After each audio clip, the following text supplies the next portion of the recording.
belanja barang-barang mewah padahal sebetulnya dia nggak mampu, itu juga tanda quarter life crisis. Banyak tuh orang kayak gitu. Iya, jadi Anda yang suka beli barang mewah tapi tidak mampu, Anda sebetulnya sedang quarter life crisis gitu. Harus hati-hati ya. Kita dengan orang lain beda. Kita punya keunikan masing-masing.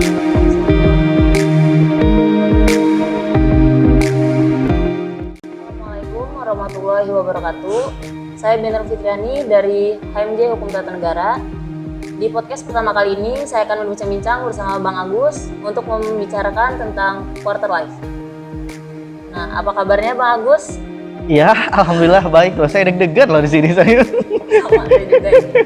Cuman kan ini podcast pertama ya, maklum lah namanya podcast pertama. Maklum Kan kok. kita di sini akan bicara tentang quarter life ya. Quarter life itu apa sih sebenarnya? Saya juga nggak tahu sebenarnya gitu. Oh begitu.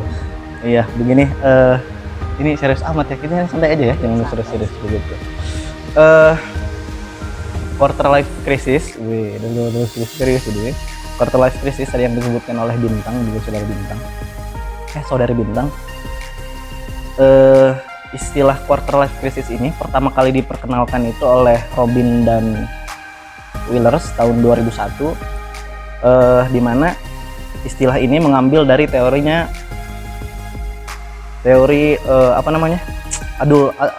adulthood, bahasa Inggrisnya adulthood, begitu ya. Maklum lidah Sunda ini, sorry ya. Jadi quarter life crisis ini kalau misalkan diterjemahkan ke bahasa Indonesia artinya krisis di usia seperempat abad, sekitar 20-25 tahun begitu, yang dimana pada usia itu manusia rata-rata mengalami namanya pergolakan pikiran dan pergolakan perasaan, serta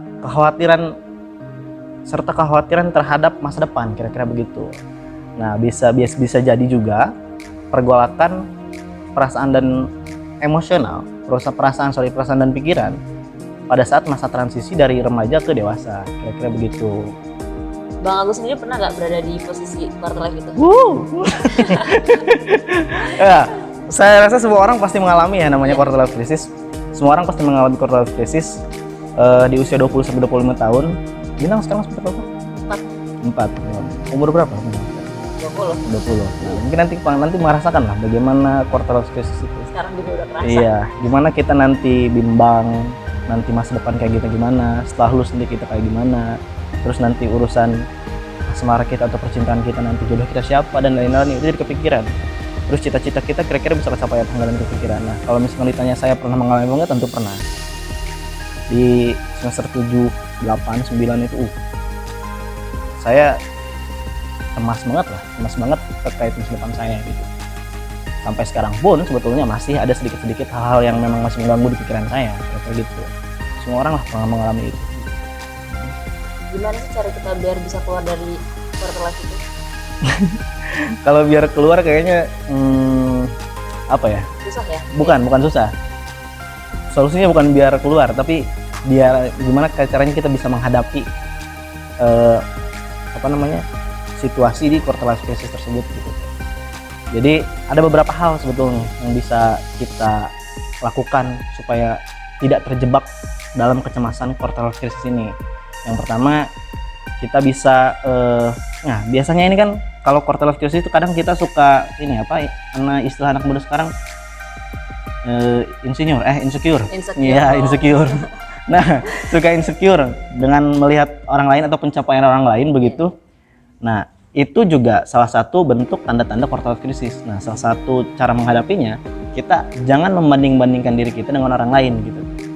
Cukup jadi diri kita sendiri aja, cintai diri kita sendiri. Salah satunya itu. Yang kedua, kita jangan konsentrasi ke masalah kita, tapi konsentrasi ke solusi kita. Misalkan saat kita bingung soal masa depan kita nanti bagaimana, kita jangan konsentrasi ke masalah kita. Gue gini, tapi konsentrasi solusinya. Solusinya ini nih. Bangun goal setting yang sejelas-jelasnya, rencana yang sematang-matangnya gitu, biar nanti cita-cita tujuan kita bisa tercapai gitu sih. Kan quarter life itu pasti ada sisi positif sama negatifnya ya. Sisi positif dan negatif itu apa? Sisi positifnya, sebenarnya kalau misalkan sudut pandang positif negatif itu bagi saya ini sih ya, subjektif ya. Kalau disebut positif, tentu positif ini jadi lesson buat kita, jadi pelajaran buat kita gitu. Gimana kita bisa belajar menghadapi tantangan nanti gitu, bisa merencanakan tantangan yang akan datang nanti, kira-kira gitu. Kalau negatifnya mungkin bagaimana kita bagaimana kita menanggapinya gitu. Kalau misalkan quarter life crisis ini dianggap suatu yang luar biasa, kitanya cemas, terus konsentrasi ke masalah, pasti justru malah terpuruk. Bahkan ada beberapa kasus orang yang cemas karena masalah ini jadi depresi dan bunuh diri. Pernah dengar ada orang yang bunuh diri gara-gara skripsi? Pernah. Nah, itu juga sebetulnya karena masalah quarter life crisis tadi, dia nggak sanggup menanggung beban akademik itu gitu. Dia kebingungan mencari solusinya sampai akhirnya bunuh diri. Nah, itu salah satu dampak-dampak negatif dari quarter life crisis, kira-kira gitu. Alasan orang itu masuk ke quarter life apa? Sebetulnya kalau misalkan bicara masuk atau keluar bingung juga saya, nggak bisa masuk juga. Kan penyebab quarter life crisis ini banyak hal ya. Bisa karena kita belum merdeka secara finansial, ada masalah percintaan, masalah karir, tuntutan dari keluarga dan lain-lain gitu. Nah, di usia-usia tersebut kita mau nggak mau pasti masuk ke fase-fase itu gitu tuh. Nah, walaupun misalkan Semua orang pasti mengalami. semua orang pasti mengalami. Kalaupun misalkan saya anaknya Sandiaga Uno gitu yang kaya banget ya, saya punya segalanya, kuliah misalkan gampang, rumah udah punya lah, saya hartanya nggak bakal habis 7 turunan, tapi tetap mengalami hal-hal yang lain, misalkan masa percintaan dan lain-lain. Semua orang pasti mengalami itu. Oh, percintaan itu juga termasuk quarter life? Betul, quarter life crisis. Ada contohnya? Ada. Ada orang yang pacaran bertahun-tahun gitu. Kita sharing-sharing aja ya. Iya, pacaran bertahun-tahun, tapi dia cemas nih, nanti ke depannya gua ini bakal jadi nggak sama dia ya gitu. Kekhawatiran itu yang bikin dia cemas gitu. Itu kan kekhawatiran soal masa depan dia nanti. Kan biasanya ada yang begini, pacaran bertahun-tahun tapi nikahnya sama yang lain. Ngejagain jodoh orang Begitu, ya. ya, ngejagain jodoh orang ya. Ya, ini dia yang jagain jodoh orang. Anda hati-hati Anda. Ya, sebetulnya tanda-tanda quarter life crisis ini bisa dilihat dari banyak hal. Misalkan, kalau kita di usia-usia sekarang 20 sampai 25 tahun, tiba-tiba kita pikir, tujuan hidup gue di dunia apa sih? Sebenarnya gue hidup di sini tuh mau ngapain sih? Itu udah mulai tanda-tanda kita mengalami fase-fase itu. Kita saat sedang ngobrol dengan teman-teman di usia kita yang memang 20-25 gitu, 20 sampai 25 tahun, tapi ketika ngobrol menyangka, enggak, gue masih muda, itu juga sebetulnya tanda-tanda quarter life crisis. Pernah lihat kan teman-teman yang begitu? Iya. Umur lu segini kan 23, enggak, gue masih 18, 20. Gitu, ketakutan itu juga muncul. Terus ada juga yang belanja barang-barang mewah padahal sebetulnya dia nggak mampu, itu juga tanda-tanda quarter life crisis. Banyak begitu. ya orang kayak gitu. Iya, jadi Anda yang suka beli barang mewah tapi tidak mampu, Anda sebetulnya sedang quarter life crisis itu. Harus hati-hati Anda. Ya, begitulah tanda-tanda quarter life crisis ya.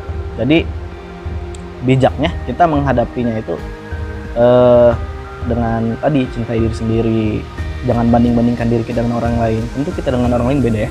Kita punya keunikan masing-masing. Kan sering ya orang suka ngebanding-bandingin diri sendiri sama orang lain. Itu gimana sih biar kita nggak ngebanding-bandingin diri sendiri gitu tuh sama yang lain? Oh iya, jadi begini, kadang kita ngebanding-bandinginnya biasanya dengan pencapaian orang lain. Misalkan ada di kelas kita nih, adik kelas kita punya adik kelas, terus adik kelasnya udah, kalau cewek biasanya adik kelasnya udah nikah gitu.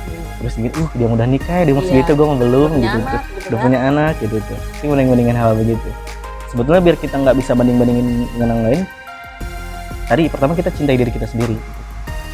Kita punya keunikan sendiri, kita punya perbedaan sendiri gitu. Kita punya cara kita melakukan sesuatu gitu, kita sendiri. Nggak perlu sama dengan yang lain, nggak perlu sesuai dengan tuntutan orang lain. Just do it by yourself gitu. Lakukanlah yang kita mau, kira-kira gitu loh. Gitu sih. Kalau cowok biasanya kan mendinginnya gitu, si adik kelasnya misalkan atau misalkan temennya pencapaiannya udah luar biasa gitu. Bahkan yang di semester saya sekarang ya, biasanya yang udah lulus gitu ya, teman-teman saya yang udah lulus tuh kadang sakit hati loh, itu benar serius. Teman udah lulus, kita masih begini-begini aja, masih jadi sampah masyarakat dan beban keluarga. Iya, iri banget loh serius. Begitu.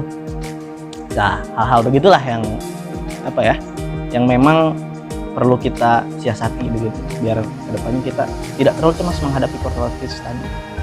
Sebetulnya santai aja sih, semua orang mengalami itu. Bahkan sekelas Sandiaga Uno dan lain-lain juga, SBY juga pasti mengalami itu. Karena hal itu normal. Kita Kalau misalkan ditanya bagaimana caranya keluar, itu nggak bisa. Tapi gimana cara kita menghadapinya pasti bisa.